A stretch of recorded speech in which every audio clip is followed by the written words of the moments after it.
Space, transcribed in future tense. Dimension X.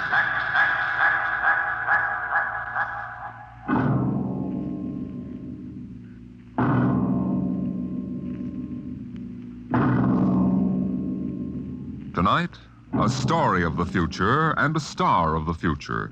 The story, Hello Tomorrow, and the star, Miss Nancy Olson, the talented young actress who is currently winning critical acclaim for her performance in one of the outstanding pictures of the year, Sunset Boulevard. Tonight, Miss Olson becomes the first of a group of the stage and screen's most promising young stars of tomorrow to be invited to appear on the program of tomorrow, Dimension X. It was in the year 1991 that man disappeared from the face of the Earth. The third atomic war had ended at last, leaving the land a mass of red radioactive dust, filling the air with gamma rays so deadly that life on the surface was no longer possible. There was only one way out. The few survivors went underground, burrowing their way deep into the earth like hunted moles, hiding from death in huge underground caverns.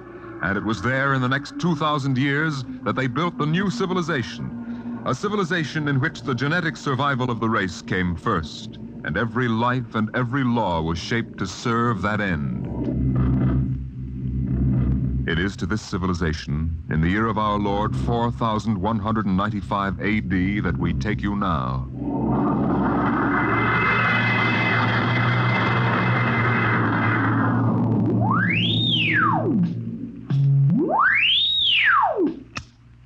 Yes?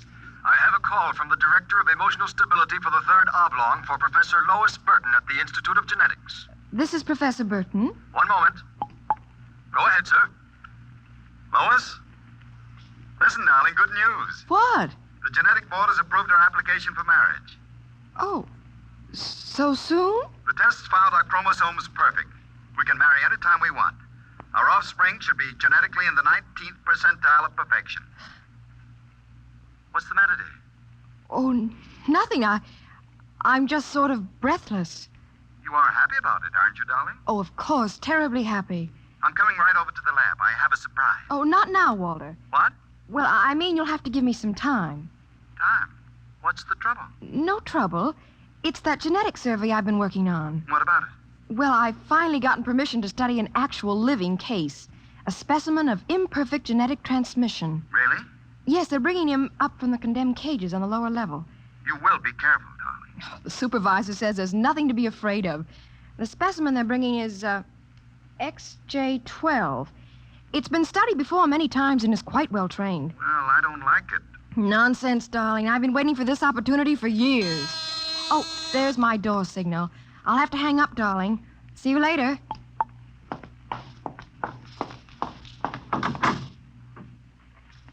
Yes? Professor Lois Burton? Yes? I'm from the Phylogenic Institute, lower level. Oh, then you brought me specimen XJ12. May I come in? By all means.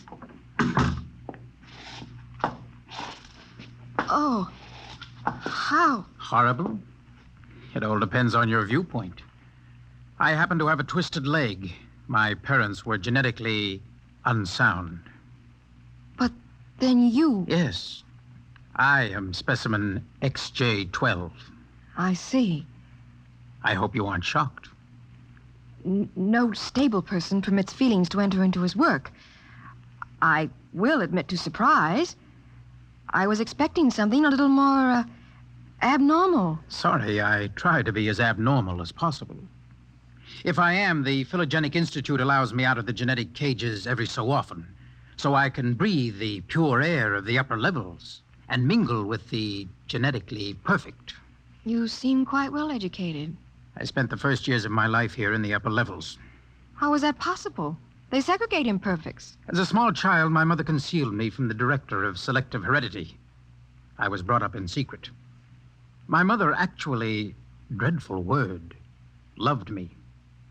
I see. That would explain your obviously low threshold of emotional control. If you choose to call it that. At first, you seemed to be struggling to repress a few feelings yourself. We will confine ourselves to the impersonal aspects of our work. As you please. I shall require you as a demonstration for a lecture I'm delivering to one of my classes tomorrow. At your service, Professor. Sit here, please. Grip these electrodes tightly. I'm going to calibrate your electrochemical tension. I'm quite familiar with the procedure. Oh! I realize that as an imperfect, I'm expendable. But I should hate to be electrocuted. The charge is not lethal. Plus 15 surface tension. You know, you have beautiful hair. Plus 12 at a depth of 4 centimeters. Lovely blue eyes. Crystal clear. Plus 10 at 7 centimeters. Pretty. A perfect woman.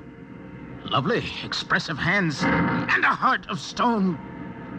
Like all the rest of you perfect survival types. Try not to jump, sir, when the current strikes. No feelings. Under control. Passed by the director of emotional stability. Shut up!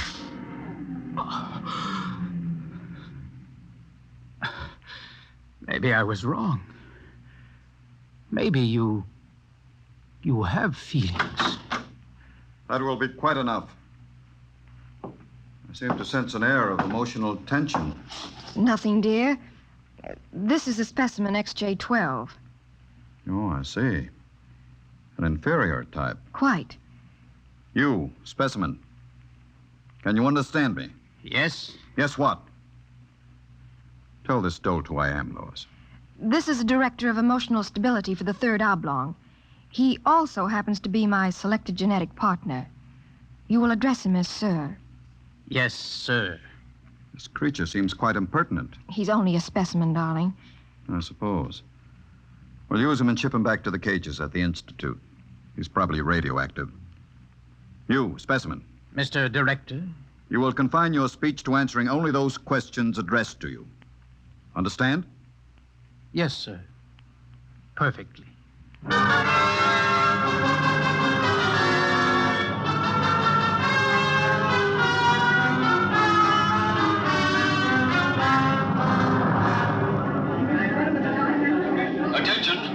Attention. The next demonstration will be conducted by Professor Lois Burton of the Institute of Genetics.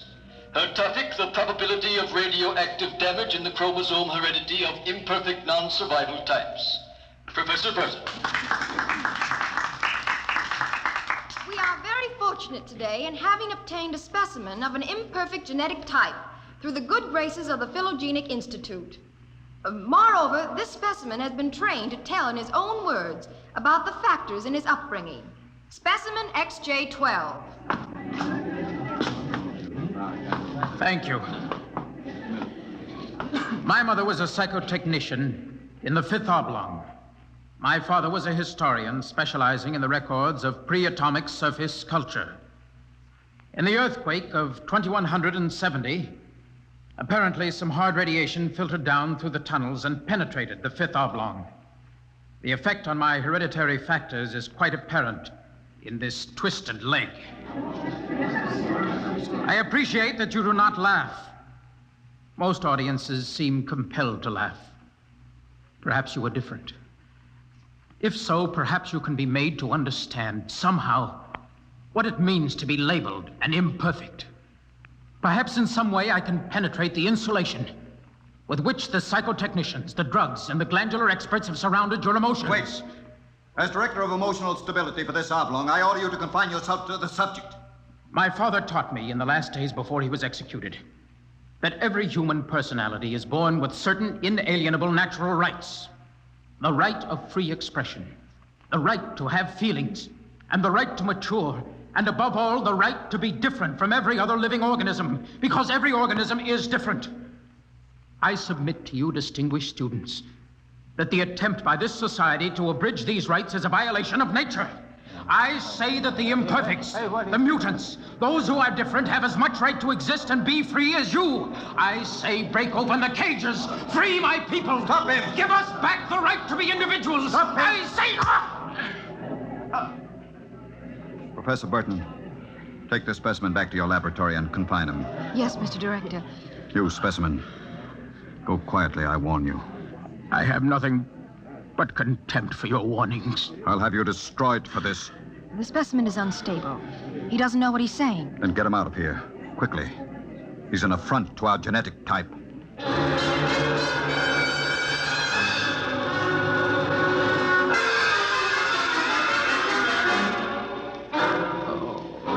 Hold still while I bandage your head. He'll be all right. I suppose you detest me for getting you into trouble. Don't squirm. Not that I blame you. I don't detest you. Oh. In fact, I thought you quite magnificent. You... what? As you spoke, something began to stir in me. You don't hate me?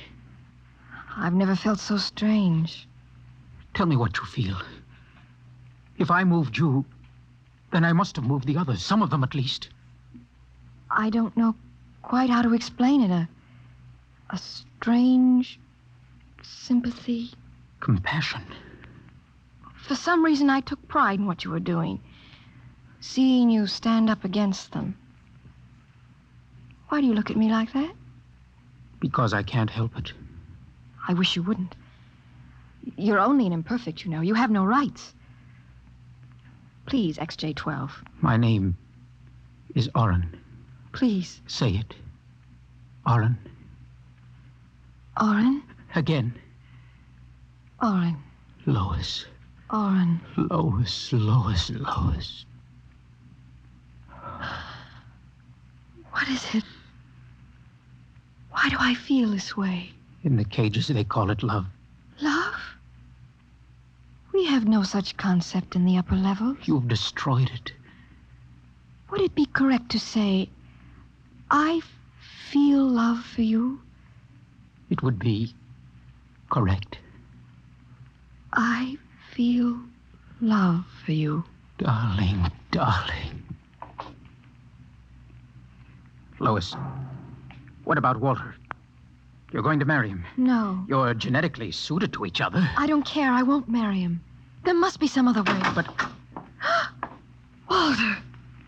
Very touching. Very tender. Walter, how could you spy? In my capacity as Director of Emotional Stability, it is my duty to spy.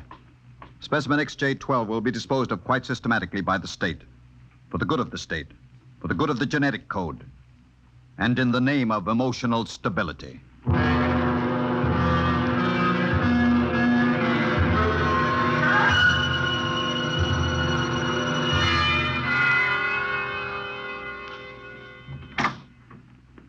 Come in, Lois. I wondered how long it would be before you came to my office. Walter, I have to talk to you. Go right ahead. Walter, you mustn't destroy him. Send him back to the cages, but don't kill him. You speak of destroying an inferior creature as if it was something unethical. Walter, please, for my sake. Lois, I understand that you've entered a plea for postponement of our marriage at the Records Bureau. Yes, I was too upset to go through with it. It came as a great disappointment to me. If you were married to me, you would be safe from influences such as this XJ12. In which case, I might even be persuaded to send him back to the cages instead of having him destroyed. You see? Yes. I see. Think it over. Well, my dear? When can we be married? Soon. Tomorrow, if you like. The sooner the better. Lois.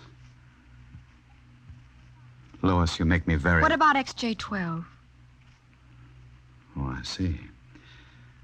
A bargain is a bargain.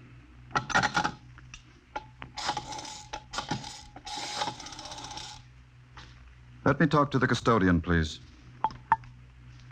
Hello. This is the Director of Emotional Stability for the Third Oblong. I would like you to cancel the execution of specimen XJ12. Yes. Yes, that's right. Turn him over to the security guard. He's to be remanded permanently to the genetic cages. Let me talk to him, Walter. My dear, I don't think Please, that... I want to be sure he's all right. Very well. Hello. Connect a circuit in the cell block I want to talk to XJ12. Here you are, my dear. Hello? Oren? Yes. No, I'm all right. How are you? Fine. Oren, I've been talking to Walter. He's going to send you back to the cages. Yes. Yes. No. No, I'm going to marry him. Because I want to. I'm not lying to you. I'm very happy. Yes. Yes, I've got to hang up now. Goodbye. Goodbye. And now, Lois. Walter, please. I've got to get back to the lab. Of course. I'll pick you up in, say, an hour, and we'll make plans for the wedding. All right? Yes. Yes, of course. Goodbye, Walter.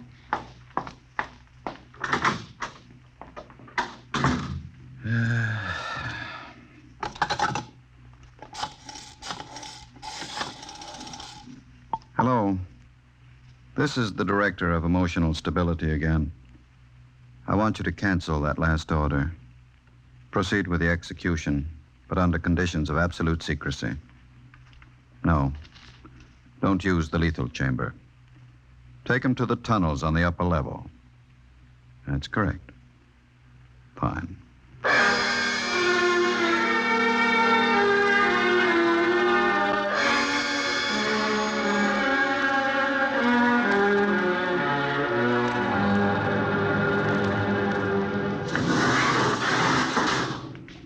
This way. Where are you taking me? You're being returned to the Philogenic Institute. Orders from the Director of Emotional Stability. Into the elevator. Very well. Why are we going toward the surface? The cages are on the lower levels. Radiation check. They've never done that before. New procedure. All right. Walk. Hawk, state your business. I'm the custodian for the third oblong. This imperfect is my prisoner. You can't go beyond this checkpoint. There's radioactivity in the tunnels. This is a special mission, if you know what I mean. Oh, I see. Well, just a moment, I'll open the airlock. Go ahead. You'll find 2 radiation suits in the chamber. We will need only one. So this is how they get rid of imperfects. March inside. All right. Turn around. Suppose I refuse. It'll be less painful if you cooperate. Before you dispose of me, could I give you a message for a friend? That depends. What is the message? This! Security! Help! Security! What is it? What happened? The prisoner, he struck me. Before I could recover, he escaped into the tunnels. Well, he won't last long. If the radiation doesn't get him, he'll starve to death. Can you go after him? I could send a robot, but it isn't worth the trouble. There's no way back from the tunnels except through here. Only other direction he can go is toward the surface. The closer he gets, the hotter the radiation. No, I think you can consider your prisoner dead.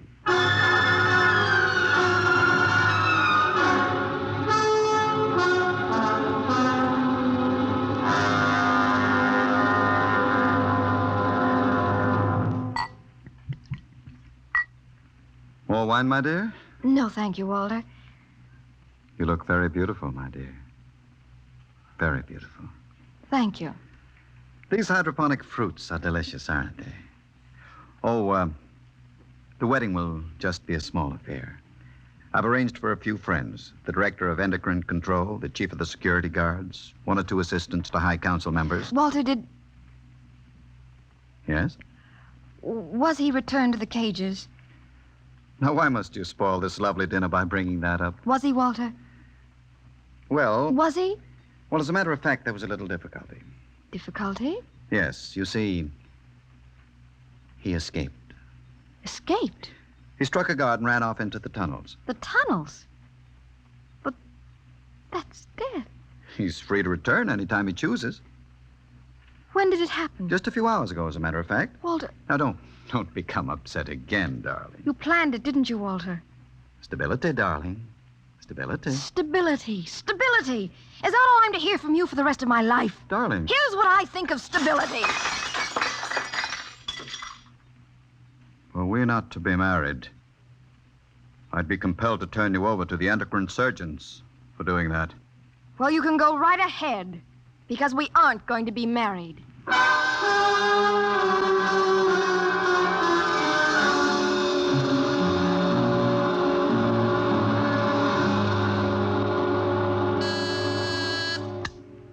Checkpoint. This is the Director of Emotional Security. Yes, sir.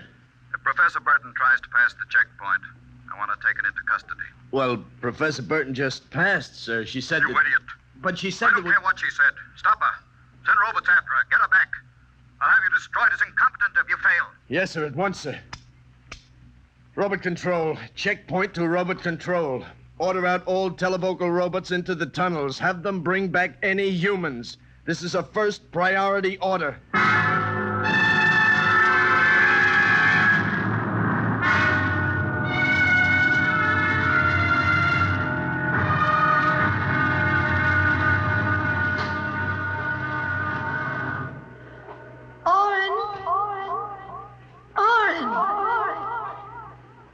Oren, where are you?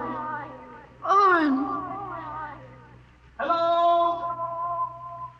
Oren, it's Lois. This way. Behind the rocks. Over here. Oh, darling, darling. Lois, why did you come here? It's I suicide. had to. Darling, are you all right? So far. You've got to turn back. Give yourself up. They'll kill me. You can't stay here. The radiation is +4 at this point. It gets worse as you approach the surface. Go back, darling. What will you do? I'm going ahead. But you can't. I can. I'm going to the surface. Not even the robots can survive it. At least I'll be the first human in 1,100 years to see what the surface of the Earth looks like. Come back with me. No, darling. Then I'm going with you. Lois. Don't try to stop me, darling. There's nothing to go back to now. Nothing but Walter and emotional stability. Lois, you really want to come with me? Yes. You know what it means. I don't care. Oh, darling, I can't let you go. Oren, I love you. See, I know how to say it now. Say it again. Oren, I love you. Lois, what's that? Sounds... Oh, Oren, it's the robot control. It's looking for us. Come on, we've got to hurry. This way, hurry.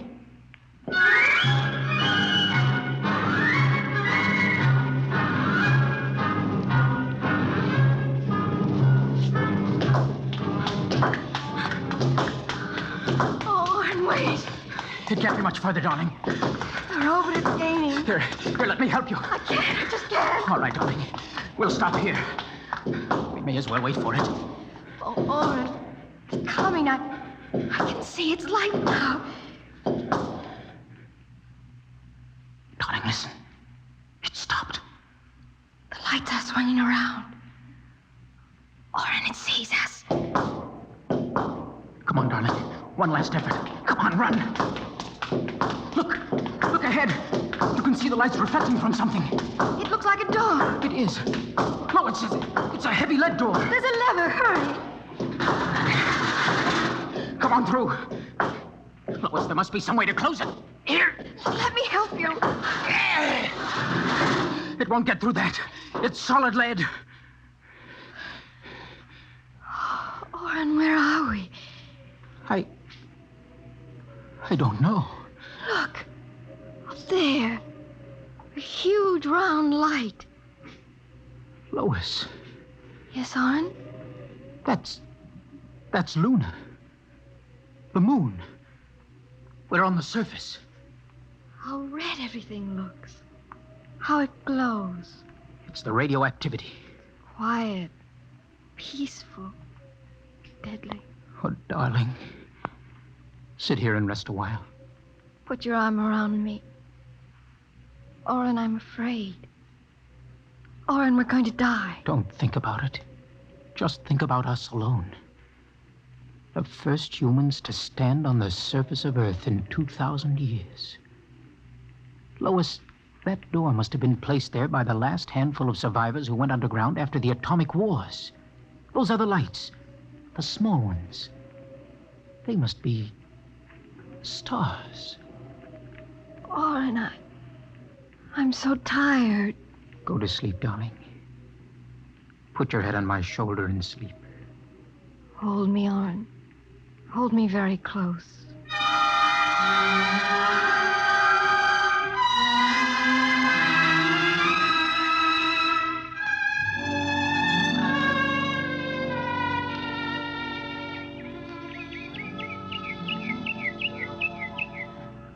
Oren. Oren, wake up. What is it? Look, it's light. What? The whole universe is light. Oh, Oren, how beautiful. Look. By all the laws of nature, we should be dead. Lois, no life could survive this. By all the laws of nature. Oren, What is it? we're not dead. This is Earth and we're alive. We're not going to die. But the radiation. It's present. You can see its effects. Oren, did you ever hear of adaptation? What? There is a natural law of adaptation by which an organism will try to adjust itself to its environment by changing. It's called a geotropism. I don't see what that has to do with it. All these generations, we've been bombarded by radiation filtering down through the Earth. Each successive generation must have inherited some degree of immunity to the effects of radiation. And you think that... Oren, it can't hurt us. Don't you see? We're immune. We're probably the first generation to inherit sufficient immunity. But if that's true, then we can transmit that immunity. We can pass it along to our children. Come on, darling. We'll have to find food and water. The practical wife. Oh, wait a minute, darling. What are you doing with that rock? I want to scratch something on the outside of this lead door. Lois and Oren. 4195 A.D. Hello, tomorrow.